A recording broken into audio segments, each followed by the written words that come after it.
Bravo à tous, bonjour mes amis. Vous êtes venus, vous avez eu raison, vous êtes vraiment la sève des racines qui prépare une aube nouvelle, une aube qui viendra, c'est fatal. Nous y croyons. Vous savez que nous sommes là parce que la semaine prochaine, on va voter, on va commencer à voter le premier volet du budget de la nation, le volet des recettes. Alors côté recettes, ils sont assez doués, faut reconnaître. Ils sont bons, non, ils sont bons. On n'a pas besoin de fashion, je sais pas quoi. Ils sont très très forts. Les retraités, les jeunes, les salariés, les chats, les chiens, les poissons rouges, tout y passe. La propriété aussi, la propriété, hein, pour la résidence principale. On y pense sérieusement. On va être bien tondu, il n'y a pas de problème. Alors côté dépenses, c'est autre chose. Côté dépenses, il ne bouge pas tellement. Il n'y a pas de problème. Bon, grâce à notre action, notamment la nôtre, mais également... mais également, vous m'entendez mieux là? Excusez-moi. Notre action, mais également d'autres actions, ils ont quand même réduit leurs ambitions pour s'augmenter concernant le Parlement, le Sénat et puis l'Élysée. Alors ils ont été jusqu'à ne pas s'augmenter quand même, vous voyez, ce qui est énorme, vous comprenez. Alors bien sûr, les dépenses de l'État, le fonctionnement de l'État, c'est plus de 90% des dépenses totales et donc de notre déficit annuel. Mais ça, il ne bouge pas. Notamment, il y a 700 ODA, organismes divers d'administration, ça s'appelle, 700. Alors là-dedans, il y a des organismes qui sont utiles, bien évidemment, le CNRS par exemple, mais il y a aussi une pléthore d'organismes qui sont sans intérêt aucun, mais dont l'intérêt réside dans le fait de pouvoir placer les petits copains à des postes intéressants, avec une voiture de fonction, etc. Ce train de vie de l'État est énorme, et bien entendu, ils ne vont pas y toucher. Et ça, il faut que ça cesse. Alors, les complices sont multiples. Bien entendu, le cerveau de la bande qui va nous dépouiller, qui va nous faire les poches, le cerveau de la bande, c'est l'Union européenne. C'est évident. Suis Macron. Suis Macron, bien sûr, et puis Michel Barnier. C'est clair également. Mais ensuite, il y a toute l'opposition qui est objectivement complice de ce qui se passe aujourd'hui. Car il faudrait bien sûr destituer Macron, il faudrait bien sûr faire des motions de censure. Et ça, ce n'est pas pratiqué, ce n'est pas fait, ce n'est pas organisé, ce n'est pas géré. L'opposition, ce n'est pas une véritable opposition. Regardez le RN. Ils sortent des narratifs de langage du style « on ne va pas rajouter du chaos au chaos ». Vous l'avez entendu, ça? Ça, c'est des propos proprement de social traître. C'est-à-dire, c'est les propos du camp d'en face. C'est les propos de la bourgeoisie, de ceux qui sont nantis et qui veulent tout sauf une situation qui déraperait vers le social, par exemple, et vers des changements de structure. Ils n'en veulent pas. Et je me demande, moi, comment Marine Le Pen peut supporter et digérer cette digression du RN qui va jusqu'à une compromission qui n'est pas loin de la corruption aujourd'hui. Et cette opposition... Je pense que les militants du RN doivent se ressaisir, ils doivent bouger, ils doivent se ressaisir, ils doivent refuser ce que est en train de devenir le RN. Car c'est une catastrophe et c'est une injure qui sont faites aux militants du RN, qui sont des gens sincères, comme nous le sommes tous ici. Donc ces directions sont vraiment... horrible, il faut vraiment les modifier, les bouger, car ce ne sont pas des oppositions, mais ce sont des complices. Jusqu'à quand allons-nous supporter ça? Bien évidemment, l'histoire se fait avec les minorités. La majorité, elle suit, le moment venu. Vous êtes une minorité très agissante. Bravo à vous, continuons le combat, et bravo encore à vous.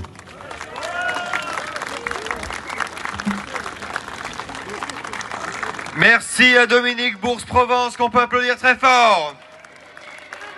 Nous allons maintenant écouter un jeune talentueux qui est également référent des Patriotes des Hauts-de-Seine. Mesdames et messieurs, veuillez applaudir Alexandre Achard.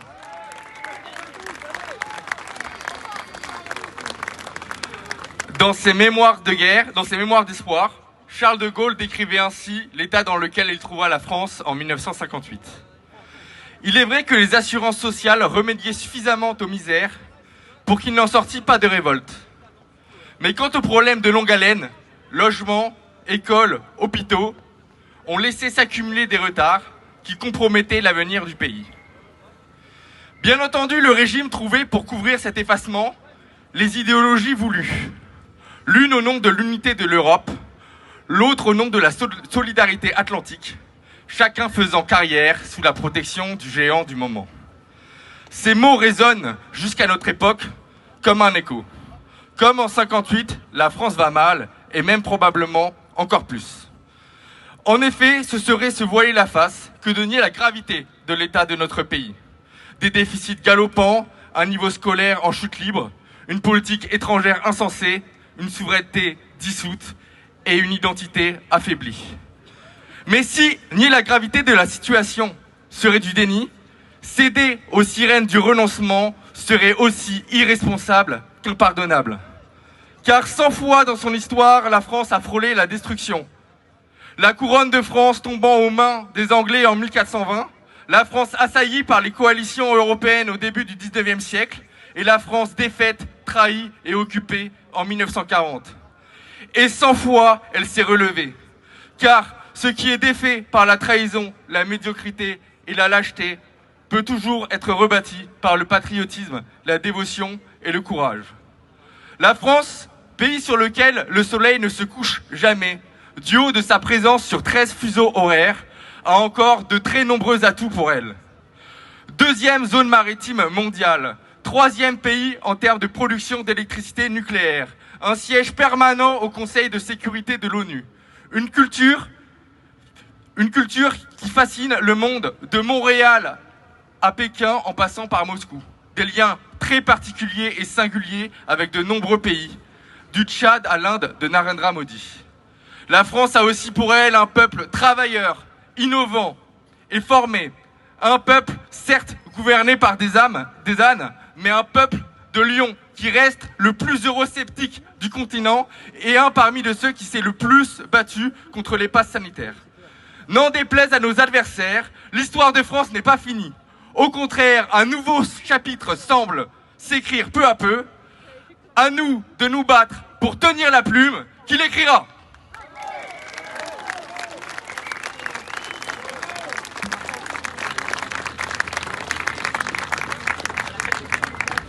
Merci à Alexandre Achard, qu'on peut applaudir de nouveau très fort. Nous avons évoqué tout à l'heure les risques qu'encourt notre agriculture actuellement avec ce sinistre accord du Mercosur avec l'Amérique latine qui va finir de planter les derniers clous du cercueil de notre agriculture abandonnée aux avidités des européistes. Nous allons maintenant écouter à ce sujet la référente des Patriotes du 46, qui est également référente agriculteur des Patriotes. Je vous prie de lui faire un tonnerre d'applaudissements. Anne-Marie Coustou.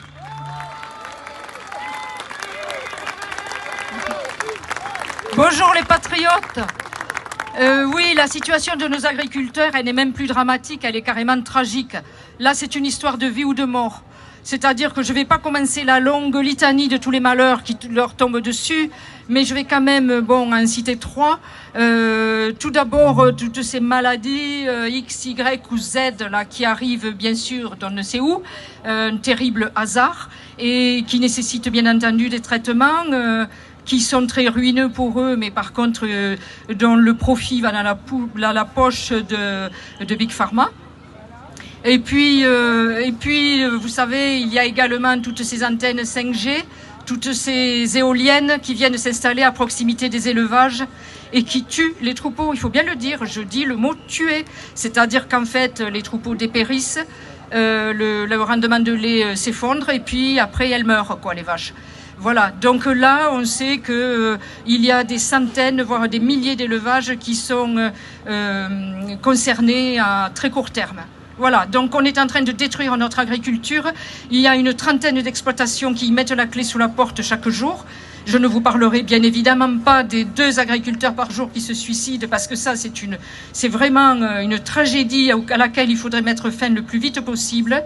Et puis, il y a bien entendu les aléas climatiques qu'on va présenter comme ça, et nous savons tous ici que ce n'est qu'un malheureux hasard de plus, avec ces pluies diluviennes qui s'abattent là juste au moment des récoltes d'automne, et qui non seulement font que les récoltes pourrissent sur pied, qu'il va y avoir une perte énorme pour les agriculteurs, mais en plus ça repousse tous les travaux d'automne, les semis et les labours. Donc bref, ils sont vraiment en pleine détresse. Et là pour eux, je crois que ils sont le dos au mur. Voilà, ils n'ont plus le choix, l'Union européenne ne leur laisse plus le choix. Parce que par-dessus tout ça, bien évidemment, il y a ce monstrueux accord de libre-échange du Mercosur, qui va achever de ruiner nos agriculteurs et de les mettre à terre. Là, je viens d'apprendre qu'en plus des 4 pays, là, le Brésil, l'Argentine, l'Uruguay et le Paraguay, maintenant il y a la Bolivie qui est rentrée dans le Mercosur, et bientôt il va y avoir le Chili. Autrement dit, c'est toute l'Amérique du Sud qui va venir faire concurrencer, d'une concurrence déloyale, nos agriculteurs qui déjà sont en grande détresse. Et évidemment, je ne vais pas m'attarder sur la concurrence déloyale, tout le monde l'aura compris, les produits qui viennent de là-bas, c'est de l'agriculture et de l'élevage industriel, ce qui veut dire que pour nous, consommateurs, ça va être terrible, quoi. Donc, les agriculteurs, maintenant, comme je vous le disais, sont au pied du mur, ils n'ont plus le choix. L'Union européenne ne leur laisse plus le choix, et il va falloir qu'ils se battent. Il va falloir qu'ils se battent tous ensemble. Parce que, les divisions syndicales, même les directions syndicales, on peut bien le dire, qui freinent ou qui divisent, ça ne va pas pouvoir aller. Donc il y en a qui ont déjà commencé le combat, ils remplacent des panneaux de communes, ils masquent des radars, comme vous avez pu le voir. Ça c'est très bien pour faire savoir à la population qu'il y a de la colère, mais bien évidemment ça ne pourra pas suffire. C'est bien évident que si s'en tiennent là, rien ne se passera. Donc on va dire que ça c'est l'amuse-gueule, et qu'après l'amuse-gueule, il faut toujours le plat de résistance. Donc il va falloir qu'ils partent tous ensemble sur le chemin du combat, qu'ils partent à Paris et qu'ils bloquent Rungis. Et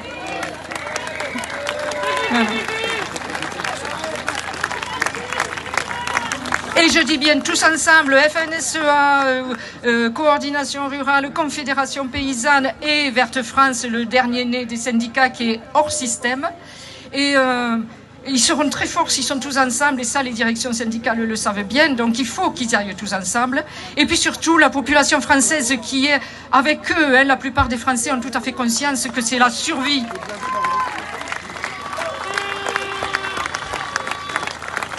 Et nous les patriotes, nous en avons conscience plus que tout autre, parce que nous savons que les paysans, ils sont l'âme de la France, qui sont notre sécurité alimentaire et qui sont l'avenir de nos enfants. Et donc on va être avec eux.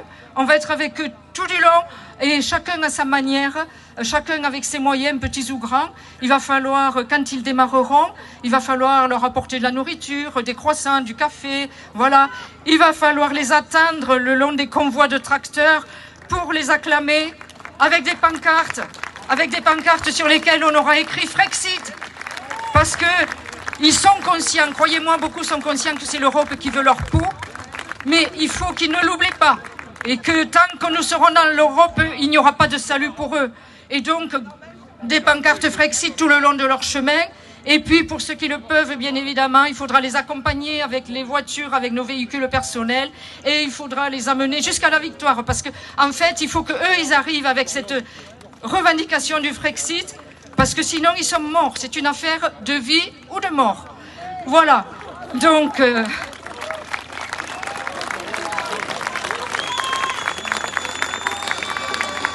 bravo les patriotes, vive les paysans et vive la France libre.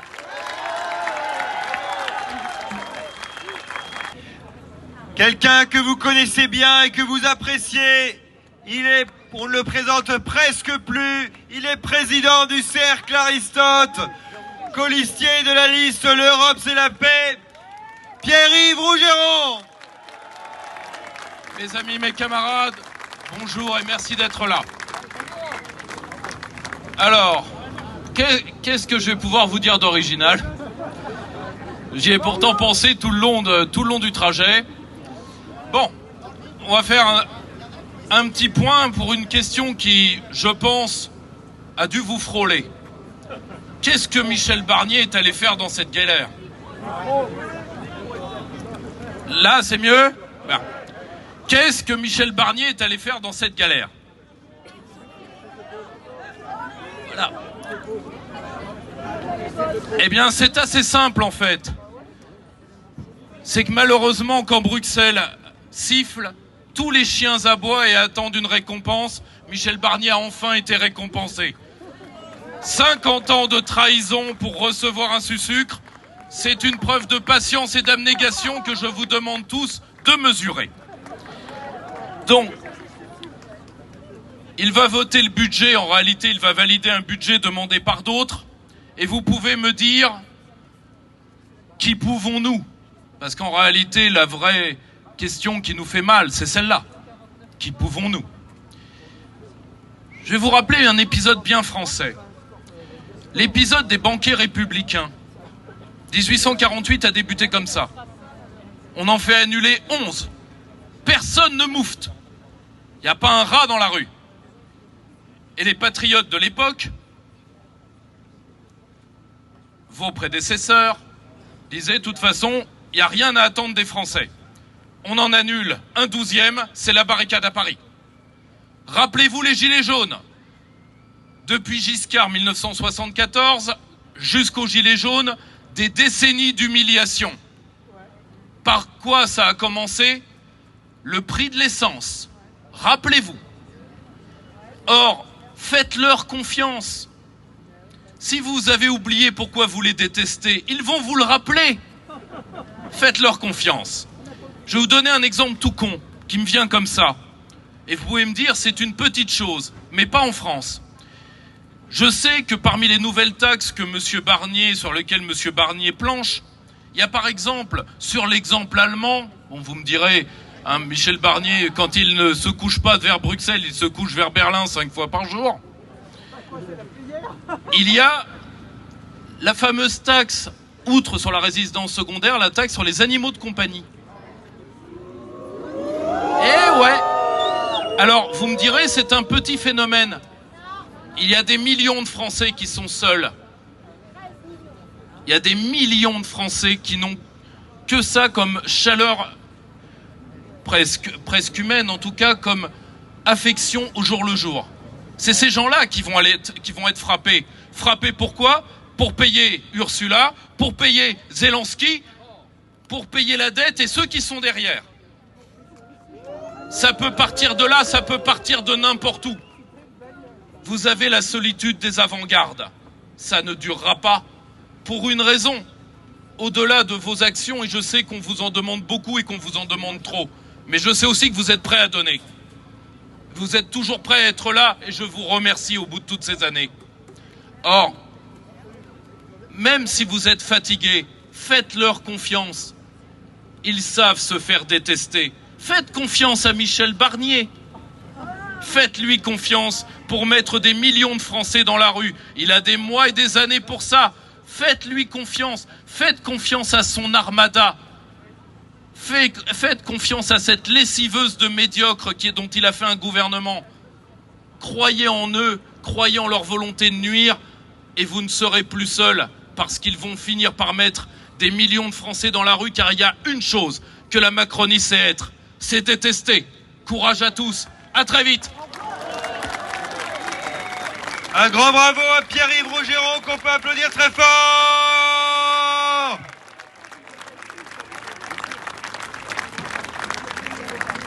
Nous allons maintenant écouter une femme courageuse, elle aussi engagée pour dire l'Europe ça suffit et non pas l'Europe c'est la paix. Elle est l'une des rares journalistes qui fait honneur à sa profession. Vous la connaissez tous. Il s'agit de Madame Myriam Palomba.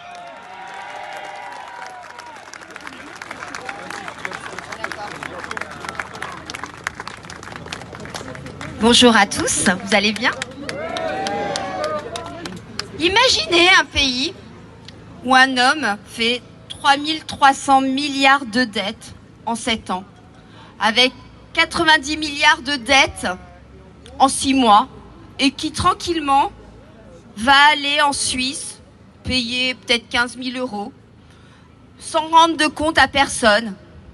Imaginez un pays où en fait on préfère donner de l'argent à un pays corrompu que d'alimenter nos services publics, de permettre à l'hôpital de survivre, d'éviter d'éliminer 4000 postes à l'éducation nationale.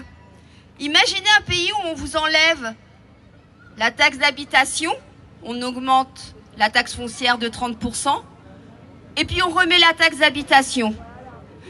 Imaginez un pays où on veut faire acheter des vaccins, sachant qu'ils ne servent à rien, si ce n'est à donner de l'argent à M. Bourla. Imaginez un pays où un président accueille le roi belge à Chantilly, pendant qu'une vieille dame est délogée de son mobil-home, est tellement désespérée qu'elle décide de se suicider. Imaginez un pays où on achète plus cher l'électricité qu'on la vend. Imaginez aussi un pays où on dit à des enfants que c'est bien d'avoir une lecture avec des drag queens. Imaginez un pays où quand vous allez vous battre pour votre pouvoir d'achat, vous finissez éborgné.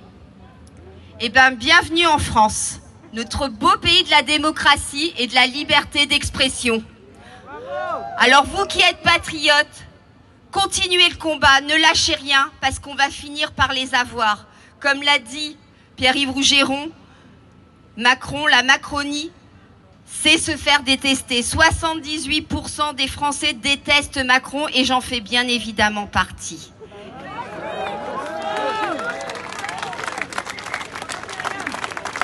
Aujourd'hui, on a quand même un pays où à l'Assemblée nationale, ils s'en mettent plein le nez. Où Madame Rousseau passe plus son temps à défendre son collègue en disant « Oh, le pauvre, il est en dépression ». C'est pour ça qu'il se drogue. Il faut quand même savoir que l'Assemblée et le Sénat, c'est une plaque tournante pour les dealers. Eh bien, c'est notre beau pays. Mais nous, on ne les laissera pas nous détruire et détruire ce qu'est la France. Alors, vive la France, vive le Frexit et vive les patriotes! Mesdames et messieurs, on peut faire un tonnerre d'applaudissements à Myriam Palomba. Nous allons maintenant écouter celui qui est à l'origine de toutes ces manifestations. Mais avant tout, il y a une chose qu'on a oublié de faire. Et avant cette dernière intervention, je vous invite tous, mesdames et messieurs, à faire un tonnerre d'applaudissements à tous les bénévoles, tous ceux qui ont contribué à l'organisation de cette manifestation comme de toutes les autres. Bravo, bravo, bravo.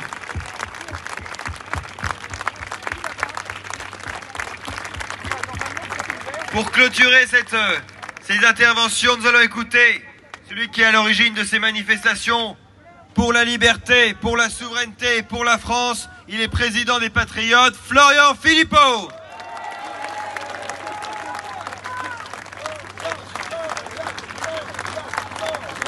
Bonjour à tous, chers amis, chers résistants, chers patriotes. Il y a 10 ans, Athènes était régulièrement visitée par de grosses berlines noires allemandes qui transportaient des hauts fonctionnaires de l'Union européenne, du FMI. C'était ce qu'on appelait la Troïka, la mise sous tutelle de la Grèce. Ces gens qui étaient en lien direct, bien sûr, avec les grandes institutions financières, avec les grands fonds de pension américains, BlackRock, etc., venaient surveiller le gouvernement grec toutes les semaines pour voir s'il appliquait bien docilement la potion amère qu'ils avaient concoctée pour les Grecs.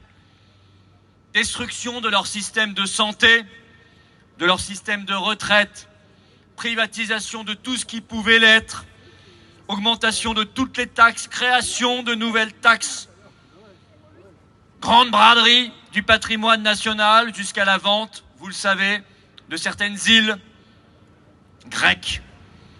L'objectif, bien sûr, n'était pas d'aider le peuple grec. Ça, c'était la fable médiatique. Ni même de régler la dette. Si on avait voulu aider les Grecs à ce moment-là, il aurait été bien plus profitable pour eux de quitter l'euro et d'avoir cette bouffée d'air d'une nouvelle monnaie nationale. Mais non, il fallait juste se rembourser sur la bête, la dépecer comme on pouvait, voler au peuple grec tout ce qui pouvait l'être. Ce pays, aujourd'hui, en 2024, ne s'est toujours pas remis de cette affaire. Voulons-nous, chers amis, la même chose en France? Les grosses berlines allemandes ne sont pas encore là, pas tout à fait. Mais Ursula von der Leyen, elle est déjà là. Et avec ses marionnettes, Barnier, Macron, elle a déjà préparé la potion amère qu'elle veut nous faire ingérer de force. Gel des retraites, privatisation de la santé, augmentation des taxes. Alors là, c'est le concours Lépine, hein. Sur l'électricité, sur le gaz, sur les chaudières, retour de la taxe d'habitation, taxe... on l'a même vu, effectivement, Pierre-Yves en parlait tout à l'heure, peut-être taxe sur les chiens et les chats, et les poissons rouges, et les hamsters, et les tortues. Sur l'assurance vie, et peut-être même spoliation de l'épargne tout court, puisqu'ils sont en train de préparer l'union des marchés de capitaux à Bruxelles, dont le but, vous le savez, c'est nous piquer l'épargne. Pourquoi en sommes-nous là? Parce qu'ils ont détruit la France. Ils ont détruit son industrie, notre industrie, en faisant tout pour lui imposer à marche forcée la concurrence mondiale déloyale. Avec l'euro, qui est une monnaie illégitime, qui n'est pas la monnaie de la France, qui est une monnaie qui ne va pas à la France et qui nous a tués. Chers amis, cette affaire n'est pas terminée. Nous devrons retrouver une monnaie nationale et donc une industrie, notre liberté et notre indépendance.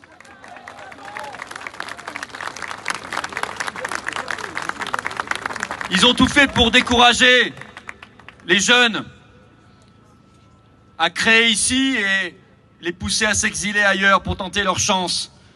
Ils ont détruit l'agriculture, Anne-Marie en parlait si justement, par la PAC, par tous les accords de libre-échange, par cette volonté idéologique voulue de détruire et de tuer les paysans.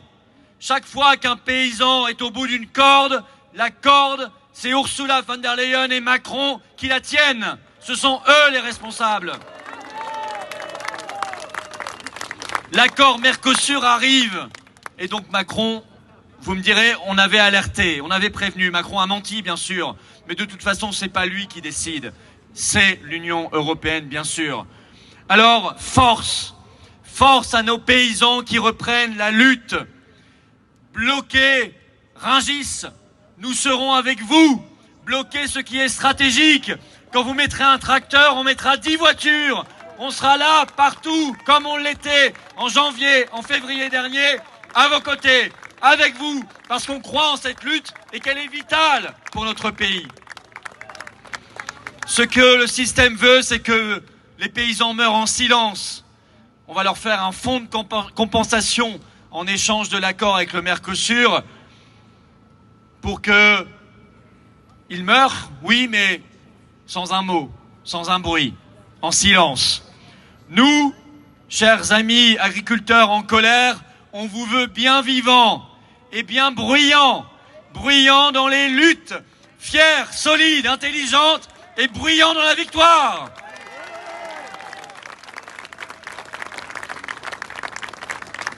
Ils ont détruit la France et ils ont dilapidé l'argent. Comment, honnêtement, imaginer une seconde demander une telle somme de sacrifice aux Français J'ai parlé de beaucoup de choses tout à l'heure, des taxes, etc. Il conviendrait d'ailleurs d'y ajouter une future réforme des retraites, puisque Bruxelles la demande déjà. Alors on ne sait pas, 67, 68, 70 ans. Ce sera selon les desiderata de BlackRock. Mais comment demander ça aux Français alors que cette semaine, Macron vient de faire un nouveau chèque de 3 milliards d'euros à Zelensky?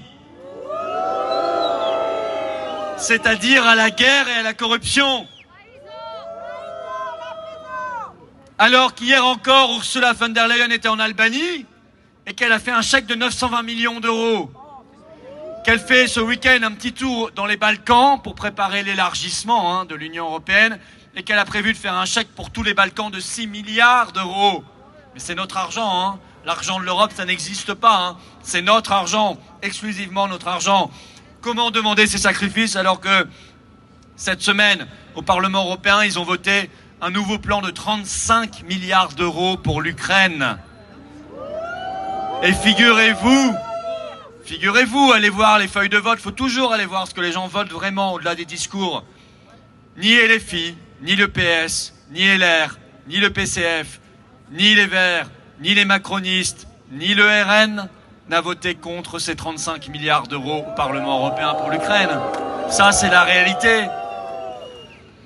Et puis le lendemain, ils ont décidé d'augmenter 12 milliards d'euros l'an prochain le budget de l'Union européenne. 12 milliards de plus. L'Union qui nous prend déjà 15 milliards par an. La différence entre ce qu'on donne et ce qu'on reçoit, tout compris. Et puis d'ailleurs, on va donner 2 milliards de plus l'an prochain. C'est prévu dans le projet de loi de finances 2025. Notamment pour Ursula von der Leyen, qui gagne déjà 35 000 euros par mois, plus les avantages énormes à côté, et qui l'an dernier s'est accordé une augmentation de 10%. Coût des contrats Pfizer, 71 milliards d'euros. Coût des confinements et autres mesures débiles et criminelles pendant le Covid, pour la France, 300 milliards. Coût du chèque énergétique, parce qu'on refuse de quitter le marché européen de l'électricité, 110 milliards. Coût de l'Élysée, même la Cour des comptes a dû sonner l'alarme l'an dernier parce que les dépenses explosent. L'an dernier, plus 18 millions. Coût de tous ces élus, là, intercommunaux, départementaux, régionaux, et puis tout ce qui tourne autour, les conseils économiques, sociaux, environnementaux, régionaux. Les gens ne savent même pas que ça existe. Mais eux, ils savent très bien que ça existe parce que c'est bien rémunéré. On y casse tous les copains. Vous savez, une région, c'est 150 ou 200 élus, plus 150 ou 200 conseillers économiques et sociaux régionaux non élus, nommés, mais qui sont quand même rémunérés 1500 euros par mois. Petit argent de poche. Ils n'ont rien à faire, ils font un rapport par an. Et puis, on pourrait y ajouter McKinsey, on pourrait y ajouter tant d'autres fromages de la République bananière du Macronistan pour gaver les copains. Vous voulez de l'argent? L'argent, il est là. L'argent, il est là. Il n'est pas dans la poche des Français. Il n'est pas chez les pauvres gens qui vivent avec leurs chiens ou leurs chats à la maison qu'on va taxer. Non, l'argent, il est chez tous ces gens-là et qui nous le piquent, qui nous le volent, qui nous spolient. L'argent, il est là-bas. Et c'est là-bas qu'il faut aller le chercher. Et c'est là-bas qu'on ira le chercher. Et c'est là-bas qu'on le trouvera. Alors, il faut faire tout l'inverse d'eux. Pour pas nous laisser dicter nos vies, nos choix, notre destin de peuple, par des gens qui ont déjà fait tellement de mal. Recréer des richesses en France, c'est l'ardente priorité. Stop à l'euro, stop au libre-échange, stop à l'ouverture totale de nos frontières industrielles, agricoles, économiques, commerciales, migratoires, etc., etc. Stop, ça suffit. Ça nous appauvrit à vitesse grand V. Recréons une industrie française, recréons une agriculture française, en aidant les agriculteurs à vivre de leur travail, parce qu'ils ne demandent pas autre chose. Vivent de leur boulot, de leur travail, en défendant partout le patriotisme industriel, économique, commercial, alimentaire, agricole, le patriotisme, l'amour du pays. C'est quand même pas extraordinaire de demander ça. Et ça n'a rien de belliqueux par rapport aux autres pays. C'est simplement un principe normal. aimer son pays, aimer son peuple et faire qu'il soit heureux, faire qu'il puisse assurer un avenir à ses enfants. Donc, évidemment, la sortie de l'Union européenne, le Frexit. Frexit. Frexit. Frexit. Frexit. Frexit. Frexit. Parce que dans leur système et dans l'Union européenne, ce que j'ai dit, c'est impossible. L'Union européenne, c'est la mise sous tutelle et l'austérité permanente. Le Frexit, c'est briser ses chaînes et notre résurrection. C'est ça, le Frexit. Mettons fin à tous les gaspillages dont j'ai parlé, qu'on devrait d'ailleurs plutôt nommer vol et corruption, car c'est leur vrai nom. Plus un centime pour l'Union européenne, plus un centime pour Ursula von der Leyen, ni son mari d'ailleurs, parce qu'ils se font des petites subventions en famille dans ce système, ni pour tous les autres copains. Plus un centime pour l'OTAN, ça l'OTAN c'est 1 milliard par an pour la France, voyez en plus. Plus un centime pour l'OMS, plus un centime pour l'Ukraine de monsieur Zelensky, et plus une arme, mais la paix, plus un centime pour tous ces ONG de migrants qui sont en fait des trafiquants d'êtres humains.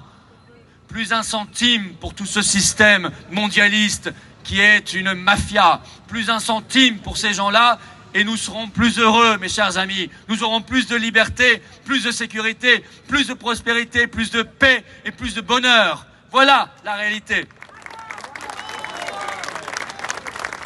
Il y a des gens en France qui crèvent, qui n'ont plus quoi se chauffer.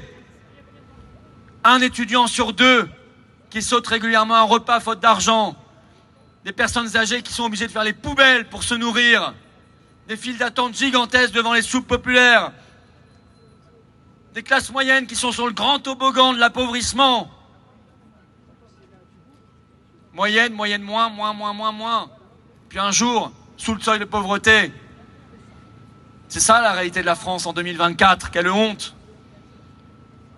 C'est à ces gens-là, à cette pauvreté-là qu'il faut réserver les efforts de la solidarité nationale. 3 milliards en moins pour l'Ukraine, c'est 3 milliards en plus pour nos paysans, c'est 3 milliards en plus pour l'hôpital, c'est 3 milliards en plus pour les pauvres gens qui n'ont pas de quoi se nourrir. Alors des députés dits d'opposition, avec tous les guillemets nécessaires, refuserait de voter une motion de censure la semaine prochaine à l'Assemblée nationale. Malgré tout ça, mais c'est une plaisanterie. C'est une mauvaise blague. C'est peut-être de l'humour noir. Déjà qu'ils ont refusé, début octobre, RN en tête, de mettre la destitution de Macron à l'ordre du jour du Parlement. Honte à eux. C'est nous qui vous mettons sous tutelle, chers députés, chers parlementaires, la tutelle des Français libres,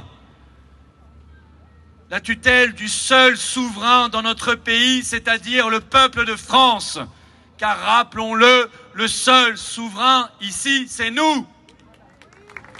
C'est le peuple. Vous n'avez pas le choix. Votez la censure, qui non seulement mettra fin au gouvernement Barnier, mais qui affaiblira plus que jamais Macron. Ces gens ont assez sévi, ces gens ont assez détruit, ça suffit. Dehors, et dehors tous. On ne veut plus en voir un seul. Dehors tous. Ça suffit. Dehors tous.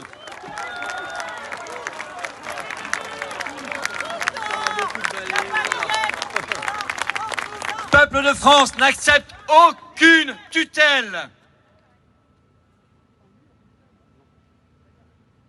Aucune tutelle que celle que tu dois exercer toi sur ceux qui prétendent gouverner à ta place. Recrée-toi, peuple de France, un avenir. Et pour cela, brise tes chaînes. Par le Frexit, par la sortie de toutes les structures mondialistes, recrée-toi, reconstruis-toi un avenir, une nation, un pays un espoir, une jeunesse, une liberté. Peuple de France, sois libre. Vive la liberté, vive la résistance, vive la paix et vive la France libre.